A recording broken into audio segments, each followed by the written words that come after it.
O segredo espiritual.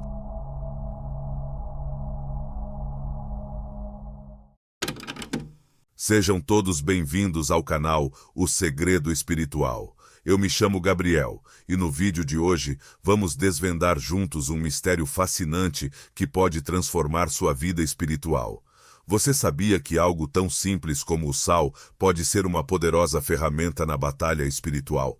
Fique comigo até o final, porque vamos explorar 3 formas surpreendentes de usar o sal para quebrar maldições e atrair bênçãos de abundância. Prepare-se para uma jornada profunda que vai revelar segredos antigos e te mostrar por que Jesus disse que nós somos o sal da terra. Não perca, porque as revelações de hoje podem mudar completamente a forma como você vê esse poderoso mineral.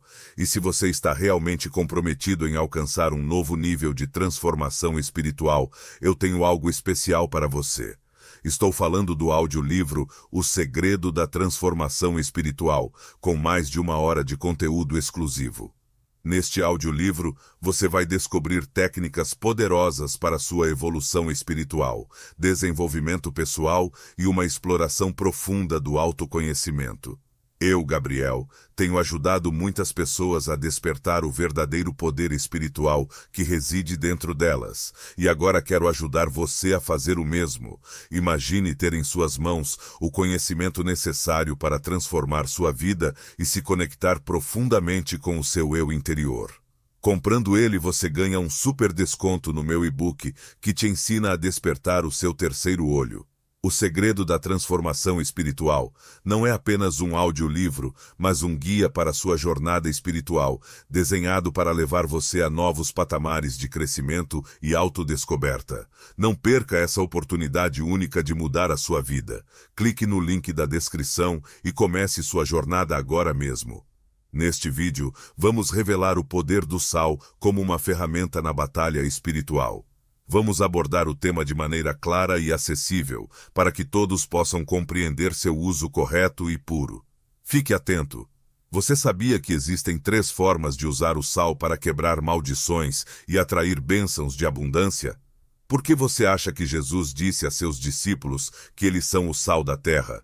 Assista até o final, pois lá você descobrirá a resposta e se surpreenderá com as revelações sobre o sal como uma arma espiritual. Primeiro, precisamos entender uma verdade fundamental. Tudo foi criado por Deus, através dele e para ele.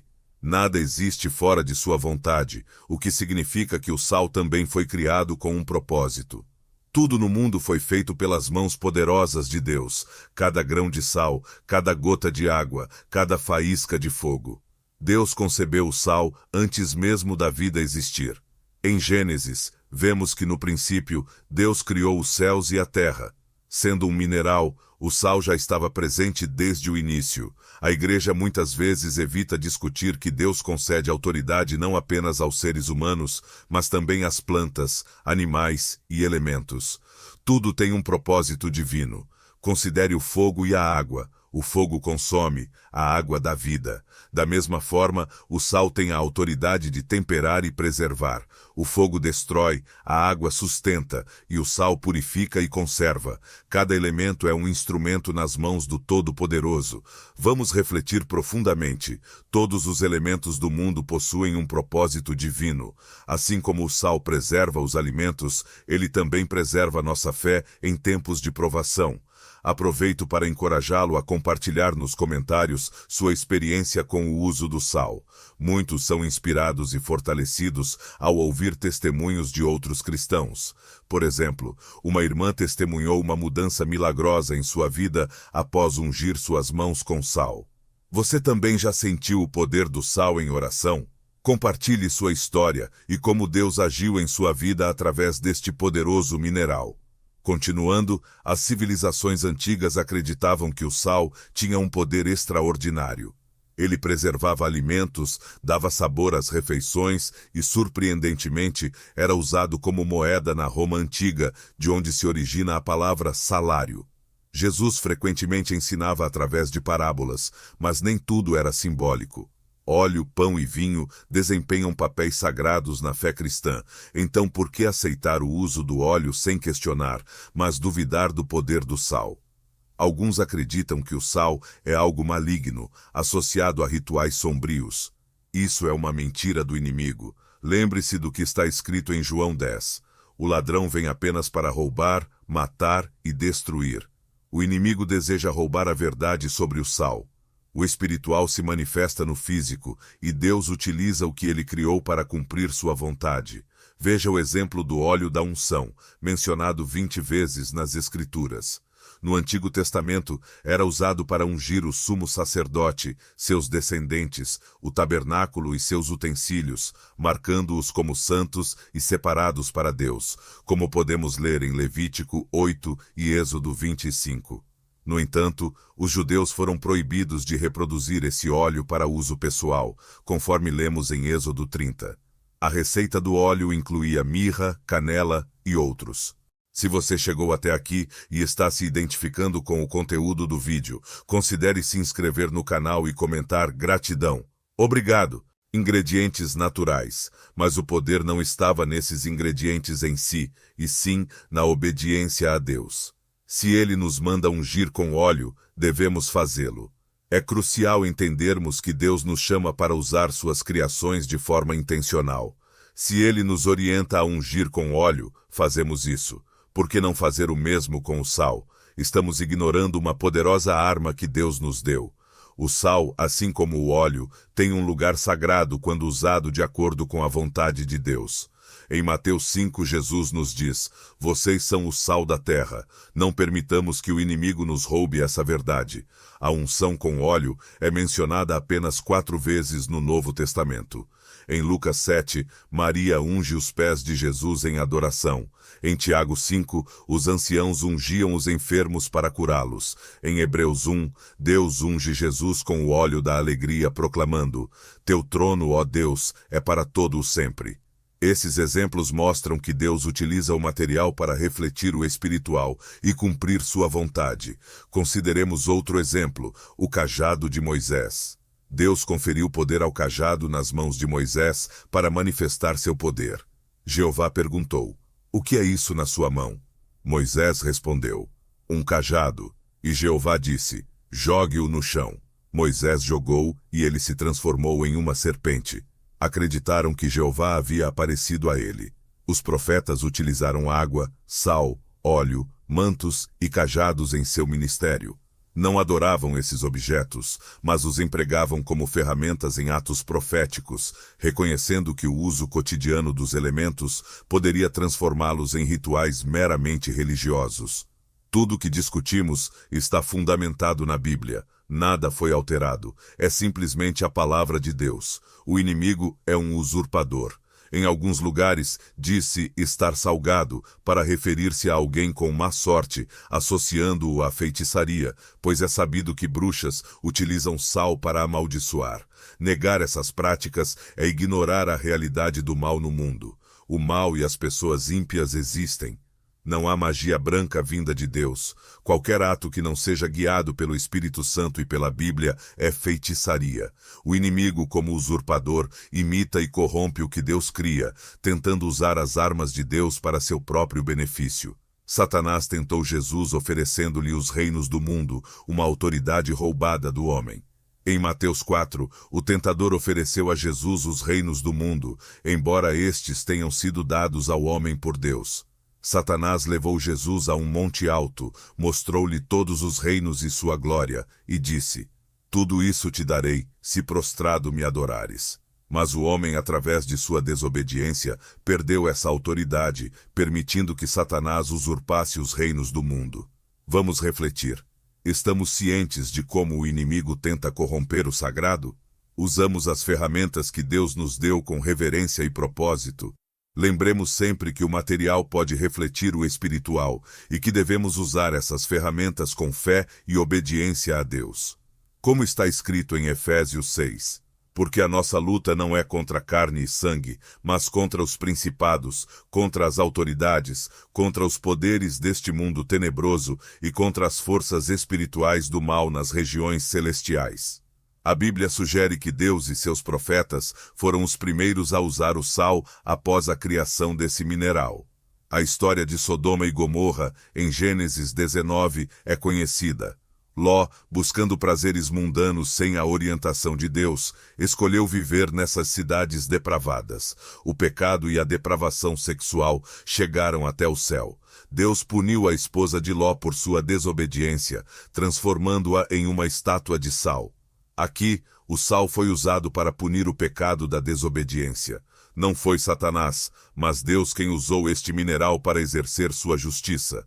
Em Levítico 2 está escrito: tempere todas as suas ofertas de cereal com sal. Não deixe de acrescentar o sal da aliança de seu Deus em suas ofertas de cereal. Acrescente sal a todas as suas ofertas. Aqui, Deus ordena que o homem polvilhe sal em todas as ofertas. Todas as ofertas significa que não há exceções e não deixe de acrescentar, enfatiza a perpetuidade dessa prática entre os israelitas. Salgar as ofertas era necessário para purificar as impurezas. Esta passagem revela outra qualidade do sal, a purificação. Em Crônicas lemos: não sabeis que o Senhor, o Deus de Israel, deu o reino sobre Israel a Davi para sempre, a ele e a seus filhos, por uma aliança de sal. Deus estabelece alianças com o homem usando ferramentas simples e naturais como o sal. Este versículo destaca mais uma qualidade do sal, a aliança perpétua. Vimos 3 principais atributos do sal no reino espiritual: purificar, estabelecer alianças e amaldiçoar. Essas qualidades revelam a profundidade e o propósito divino no uso deste mineral. Agora vamos refletir.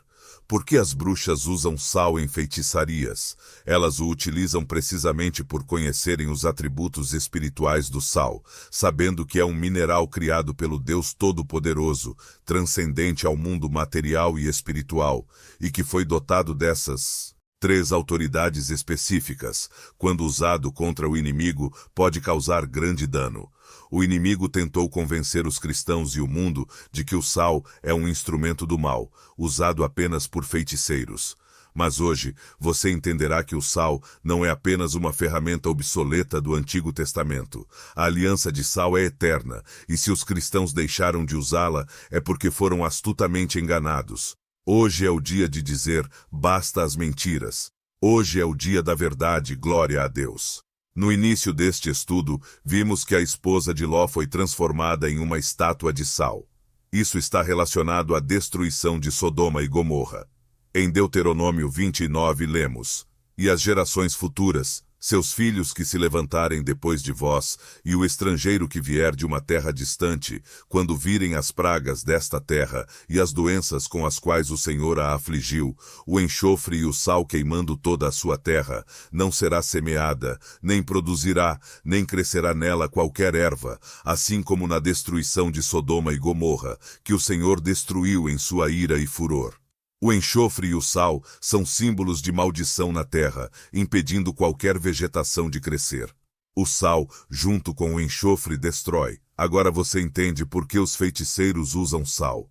O que originalmente era um símbolo de justiça é hoje usado contra os filhos de Deus, não porque o sal seja maligno, mas porque abandonamos os atos proféticos e os instrumentos que nos foram dados. O sal é nossa herança. Se você é um verdadeiro filho de Deus, não deve temer o feiticeiro que usa sal contra sua casa, trabalho ou negócios.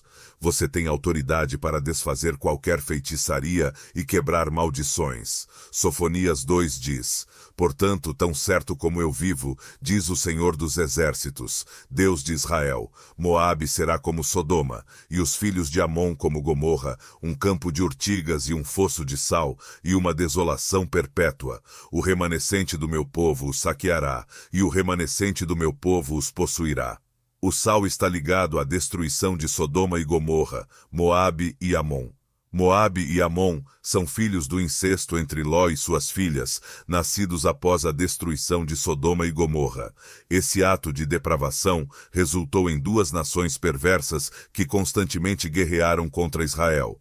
A perversão sexual traz maldições que podem afetar gerações. Muitas vezes, não entendemos por que nossas famílias enfrentam problemas, casamentos fracassados ou abuso. A raiz pode estar nos atos morais dos nossos antepassados. Muitas vezes, não compreendemos por que certas dificuldades afligem nossas famílias ou por que nossos filhos têm dificuldades em seus casamentos, mesmo sendo cristãos. A raiz pode estar nos atos imorais de nossos antepassados. Para libertar seus filhos dessas maldições, o versículo anterior de Sofonias oferece uma solução. Use o sal consagrado a Deus e faça esta oração.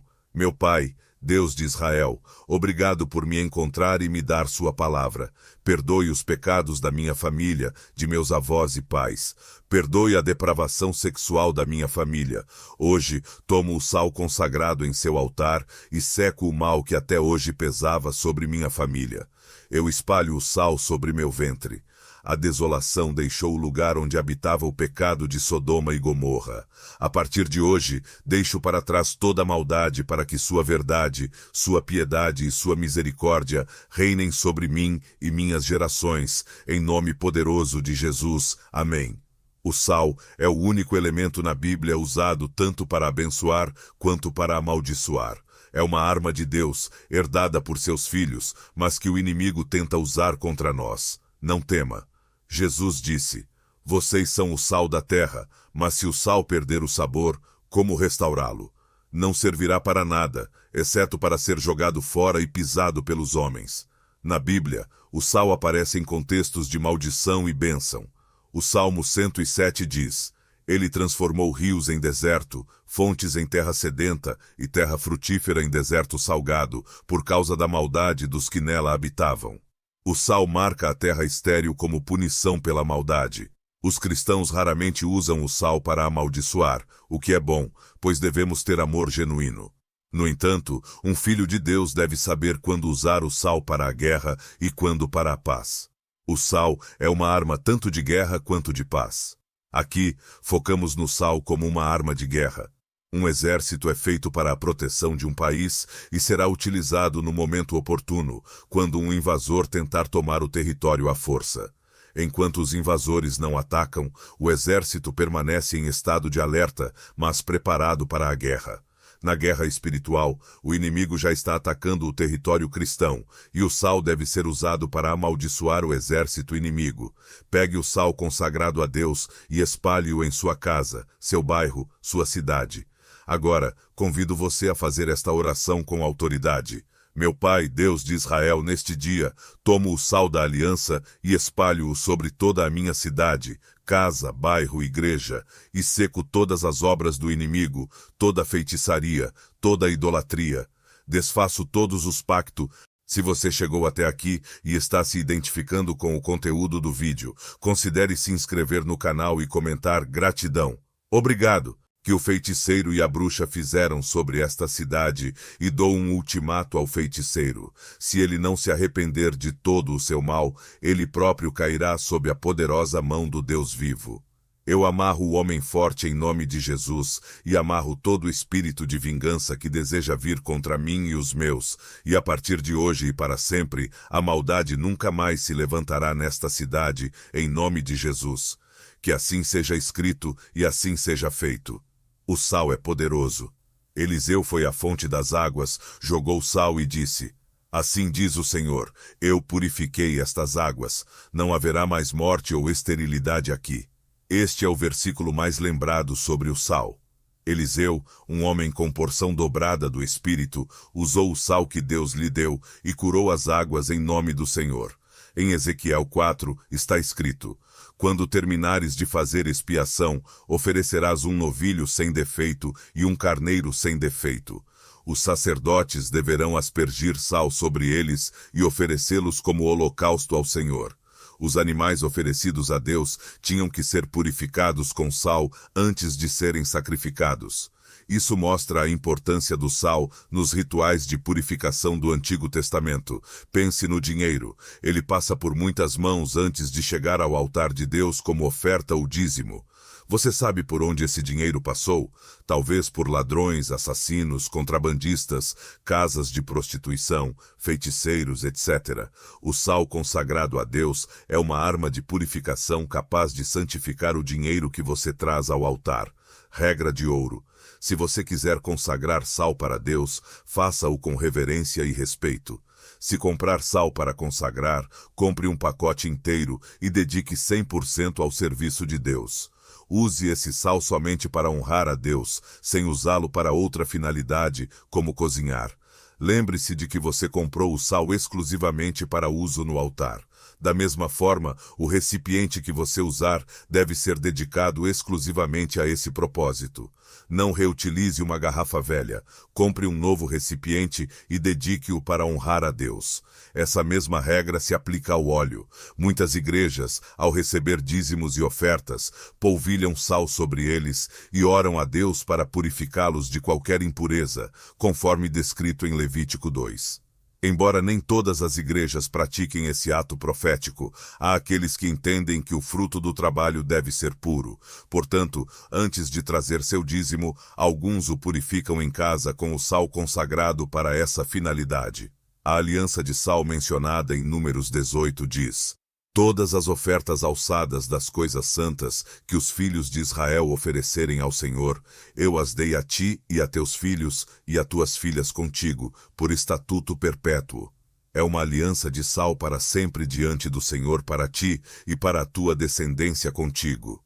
Todos estamos lendo a mesma Bíblia. Está escrito, uma aliança perpétua de sal. Essa aliança permanece válida hoje e continuará para aqueles que honram a Deus. Talvez você diga que isso era para os israelitas. Eu lhe digo que você é um ramo enxertado sob o mesmo Pai, que concede bênçãos àqueles que o buscam.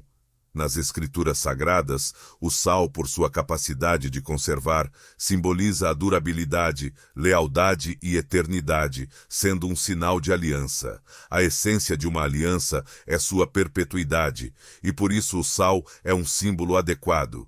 No Oriente, onde o sal impede a decadência, ele se tornou um símbolo de estabilidade e permanência na amizade. Antigamente, um laço de amizade era estabelecido ao compartilhar sal. Colocar sal em uma refeição compartilhada era um compromisso de amizade duradoura, uma promessa de fidelidade eterna e de solidariedade entre as partes. Quando duas pessoas compartilhavam uma refeição temperada com sal, comprometiam-se a não trair ou prejudicar uma a outra. Acreditava-se que quem comia o sal de um homem tornava-se amigo dele para a vida toda. O Eterno queria que cada sacrifício fosse um lembrete do relacionamento com ele. Ao fazer alianças, as partes comiam juntas, incluindo o sal, que simbolizava lealdade e fidelidade perpétua à aliança firmada. Por isso, entendia-se que uma aliança de sal deveria ser cumprida sem falhas.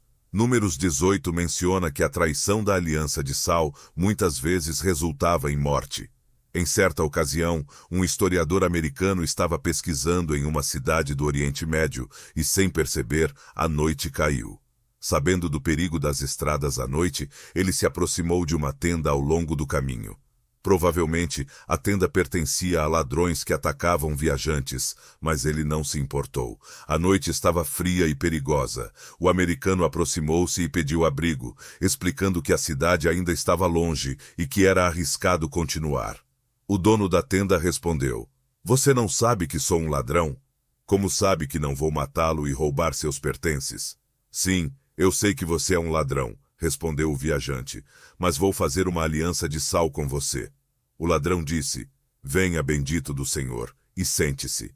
Eles compartilharam uma refeição temperada com sal. Na manhã seguinte, o ladrão vigilante devolveu todos os pertences do viajante. O americano partiu, escoltado pelo ladrão até a cidade de destino. O ladrão sabia que fazer uma aliança de sal é um serviço a Deus, e ele a honrou até o fim. A aliança de sal no Oriente ainda é válida hoje, e é um compromisso mútuo que perdura até o fim dos dias, mesmo após a morte de um dos aliados. Um comerciante vai ao campo para comprar 100 ovelhas, mas ao chegar, vê que o pastor tem 300 e deseja vendê-las todas. O comerciante percebe que não tem dinheiro suficiente para comprá-las todas. O pastor então propõe: vamos fazer uma aliança de sal. Eu lhe darei as 300 ovelhas e você me pagará pelas 200 restantes dentro de 60 dias. Eles concordam e compartilham uma refeição temperada com sal. O comerciante leva as 300 ovelhas. 30 dias depois, o comerciante morre, mas seu filho, ciente da aliança, honra o compromisso do pai e paga o pastor. Quero que você entenda isso claramente. A aliança de sal é um compromisso mútuo entre Deus e o homem, um relacionamento equilibrado. Você não pode fazer uma aliança com Deus e depois viver de qualquer maneira. Deus honra aqueles que o honram. Ele promete ser seu pai e você, seu filho. No entanto, é essencial lembrar dos mandamentos do seu Deus. Êxodo 20 fala do Vale do Sal, onde a vitória pertence àqueles que lutam por suas bênçãos. Em 2 Samuel, lemos que Davi se tornou famoso após derrotar 18.000 arameus no Vale do Sal. Ele mesmo matou 10.000 no mesmo vale, e assim a batalha continuou, ganhando o nome que mantém até hoje. Amásias reuniu seu povo e foi ao Vale do Sal, onde matou 10.000 homens de Edom. O Vale do Sal é onde os israelitas derrotaram seus inimigos em 2 ocasiões, a primeira sendo a vitória de Davi sobre os 18.000 arameus. Os estudiosos não conseguem identificar o local exato, mas Samuel nos diz que ali Davi foi exaltado por seu povo após uma vitória notável em guerras. Era uma batalha difícil, com tantos inimigos contra Davi e um exército que superava os israelitas em número, mas Deus estava com ele. Davi alcançou a vitória no Vale do Sal, derrotando os 18.000 soldados. Quero explicar algo sobre este breve relato. Se você não lutar suas batalhas, não vencerá. Muitos de nós crescemos ouvindo que Deus luta nossas batalhas, mas isso é uma meia-verdade. Deus venceu a guerra, mas você deve lutar suas próprias batalhas, lutar por suas bênçãos. É um mau hábito dos cristãos modernos orar e esperar passivamente. Deixe-me dizer que Jesus é a palavra feita carne, e suas palavras eram acompanhadas de ação. Ele apenas orava? Certamente não. O mestre, como Davi, sabia que as batalhas são enfrentadas colocando em prática a fé professada. Sim, devemos orar, jejuar e louvar, mas também há um tempo para agir conforme acreditamos. Para o israelita, o sal é muito importante. Com o sal, a aliança de Deus com o homem foi selada. Com o sal, as ofertas eram purificadas. Com o sal, podia-se abençoar ou amaldiçoar. Naquele dia, Davi teve que provar ao povo que Deus estava com ele, que o sal da aliança estava sobre sua cabeça e que a vitória viria das mãos de Jeová. Agora, você que busca as bênçãos de Deus, o que faz para alcançá-las? Espera sentado ou apenas ora em casa, esperando que Deus apareça? Você só frequenta a igreja e acha que isso é suficiente? Nós, cristãos, tendemos a esperar passivamente pela resposta de Deus. Não queremos fazer sacrifícios ou nos esforçar além do mínimo necessário para sermos considerados bons crentes. Somos conformistas, mas não agradecidos. Queremos as maiores bênçãos com o menor esforço. O que um cristão deve fazer para alcançar suas bênçãos? A resposta é simples: lutar por elas. A história de Davi mostra que o sal pode abençoar ou amaldiçoar. Se você entrar na batalha determinado a vencer, o sal será uma bênção. Se você entrar na batalha apenas fazendo o que pode, o sal será sua desgraça. É assim que age o feiticeiro. Se ele amaldiçoa sua casa com sal e você não está consagrado a Deus, essa maldição recairá sobre você. Mas se você entender que o sal é uma arma destinada a você e honrar a Deus sendo fiel, então nenhuma praga ou maldição tocará sua casa. Um cristão deve orar, jejuar, consagrar-se, ser justo, piedoso e íntegro diante de Deus, vivendo espiritualmente. Se você não vive no reino espiritual, falta algo em sua vida. O sal é o início dessa batalha. Em muitas ocasiões, Jesus curou apenas com sua palavra, mas outras vezes ele usou atos proféticos, demonstrando ser o Filho do Criador de tudo. Em João 9, está relatado que, ao passar, Jesus viu um homem cego de nascença. Seus discípulos perguntaram: Rabi, quem pecou, este homem ou seus pais, para que nascesse cego? Jesus respondeu: nem ele, nem seus pais pecaram, mas isso aconteceu para que as obras de Deus se manifestassem nele. Devemos realizar as obras daquele que me enviou enquanto é dia.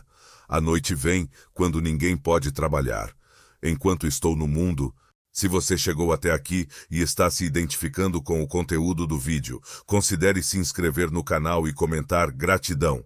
Obrigado, sou a luz do mundo. Tendo dito isso, Jesus cuspiu no chão, fez barro com a saliva e o colocou nos olhos do homem. Disse-lhe: vá lavar-se no tanque de Siloé, que significa enviado. O homem foi, lavou-se e voltou vendo. Talvez você ainda não compreenda totalmente o que estou explicando, então vou dar alguns exemplos de plantas que Deus criou. Sabemos que Deus criou tudo para sua glória.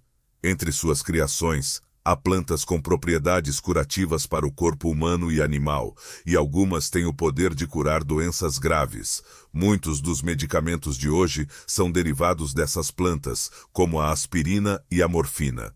Agora, as plantas são espirituais ou materiais? Obviamente são materiais, pois pertencem ao mundo físico que conhecemos. Mas, e se eu lhe dissesse que as plantas começaram no mundo espiritual? No início, não havia nada, apenas um grande vazio, até que de repente tudo foi criado. Gênesis. O mundo físico é o resultado de trazer o espiritual ao material. Primeiro, existia no pensamento de Deus, e depois foi formado no mundo mortal. Como Jeremias disse: antes que eu te formasse no ventre, eu te conheci, e antes que nascesses, te consagrei. Jesus é o Espírito feito carne. Quando unimos o espiritual ao material, os milagres acontecem. O sal é apenas sal, até que se une ao espiritual, e no espiritual ele representa aliança, purificação e bênção. O próprio Jesus uniu o espiritual ao material, dizendo: tendo dito isso, cuspiu no chão, fez barro com a saliva e o colocou nos olhos do cego. A terra é apenas terra, mas do pó da terra o homem foi criado. A saliva é apenas saliva, mas também é água, e a água foi criada para dar vida. Jesus reconheceu isso e, através de sua autoridade, uniu o espiritual ao material para realizar um milagre. No entanto, há um ponto crucial nisso, como está em João 9. Disse-lhe: vá lavar-se no tanque de Siloé, que significa enviado. O homem foi, lavou-se e voltou vendo. A ação completou o milagre.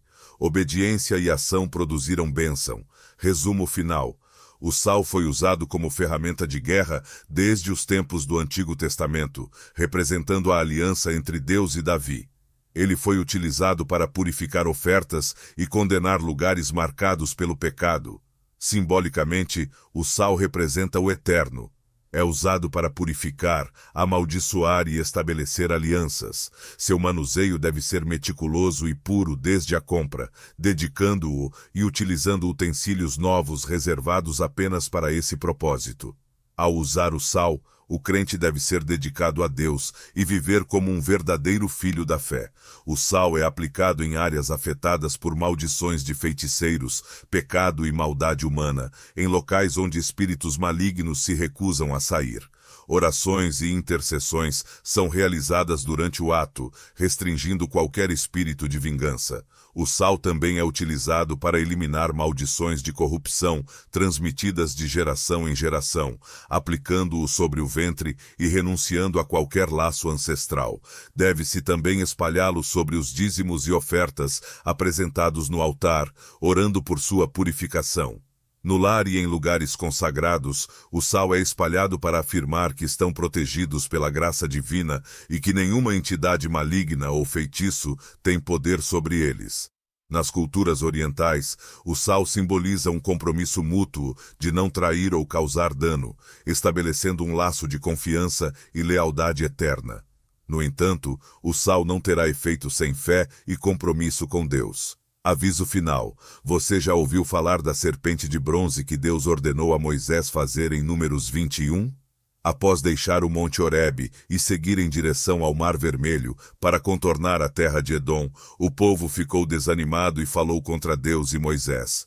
Por que nos tiraste do Egito para morrermos no deserto? Não há pão nem água, e detestamos este pão miserável.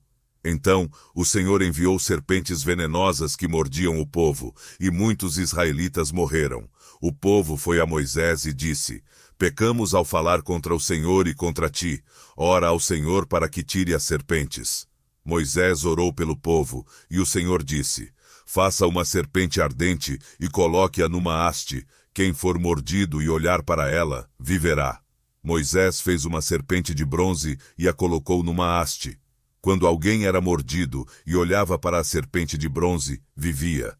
Deus foi misericordioso com seu povo, proporcionando um instrumento visível para que os israelitas pudessem olhar para ele e serem salvos do veneno. Mas a história não termina aí. O povo de Deus, mais tarde, tornou-se corrupto novamente. Em 2 Reis 18, o rei removeu os altos, esmagou as pedras sagradas, cortou os postes sagrados e quebrou em pedaços a serpente de bronze que Moisés havia feito, porque até aquele tempo os israelitas queimavam incenso a ela e a chamavam de Neustã. O rei Ezequias destruiu a serpente porque o povo de Israel esqueceu que o milagre vinha de Deus e não de uma estátua. O mesmo se aplica ao sal. Ele deve ser um instrumento a serviço dos filhos de Deus, não reverenciado ou usado de forma leviana. O sal é um meio de manifestar a autoridade de Deus. Seja correto, seja um servo fiel e não cometa o mesmo erro que os israelitas. Use as ferramentas de Deus corretamente e você sempre terá o favor do seu Pai Celestial. Seja abençoado. As bênçãos não se encontram em reclamações, lamentos ou autopiedade. Você é um guerreiro em tempos de guerra e o único objetivo é seguir em frente. Não há volta. Um cristão nunca retrocede. Um cristão é fiel ao seu Deus em tempos bons e ruins. A fé nunca deve vacilar. Se você é cristão, viva sobrenaturalmente. Se o poder espiritual do sal na Bíblia o surpreendeu, imagine o vídeo que aparece na tela. Clique nele e descubra o que a Bíblia diz sobre tatuagens. Deixe sua opinião sobre o tema do vídeo nos comentários, sempre respeitando as opiniões dos outros. Espero que tenha gostado do vídeo. Se este conteúdo foi valioso para você, peço que me apoie com sua inscrição para não perder nenhum de nossos próximos vídeos. Compartilhe este vídeo com familiares e amigos, dê um like e deixe sua opinião nos comentários. Isso ajuda o vídeo a alcançar mais pessoas. Juntos, podemos iluminar mais mentes e expandir nossa compreensão. Obrigado por estar aqui e que Deus o abençoe.